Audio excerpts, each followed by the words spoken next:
அமெரிக்கால ஏதோ ஒரு கோழிக்கு காய்ச்சல் வந்ததுனால, அது கண்ட்ரி ஃபுல்லா பரவி இருக்கிற எல்லா கோழிங்களுமே காய்ச்சல்ல படுத்துருச்சுங்க. அதனால இங்க முட்டை தட்டுப்பாடு பெரும் தட்டுப்பாடா இருக்கு. எந்த கடைக்கு போனாலுமே முட்டை இருக்கிற இடம் மட்டும் காலியா இருக்கு. அப்படியே முட்டை கிடைச்சாலுமே ஒரு ஆளுக்கு 1 டசன் முட்டை தான்னு எல்லா கடை வாசல்லயும் போர்டு வேற வைக்க ஆரம்பிச்சுட்டாங்க.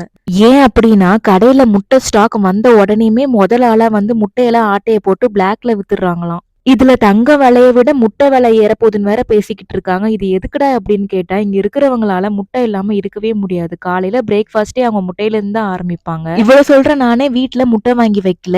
ஏன்னா போன வருஷம் இந்த ஊருக்கு வந்த நேரம் அரிசி எல்லாம் தடை பண்ணிட்டாங்க. நானே என் ஹஸ்பண்டும் தெரு தெருவா நாய் மாரி ஓடி கடை கடையா போய் லைன்ல நின்னு மூட்டை மூட்டையா அரிசி வாங்கி வச்சா, அடுத்த வாரமே அரிசிக்கு போட்ட தடைய நீக்குறோம்னு சொல்லிட்டாங்க. வாங்கி வச்ச மூட்டைய இப்போ வரைக்கும் பொங்கி சாப்பிட்டுட்டு இருக்கோம். அதே மாதிரி நான் முட்டை வாங்கி வச்ச நேரம் பறவைங்களுக்கெல்லாம் காய்ச்சல் சரியாயிடுச்சுன்னா வாங்கி வச்ச முட்டையை யாரு அவிச்சு சாப்பிடுறதுன்னு இந்த வாட்டி முட்டையே வாங்கி வைக்கல.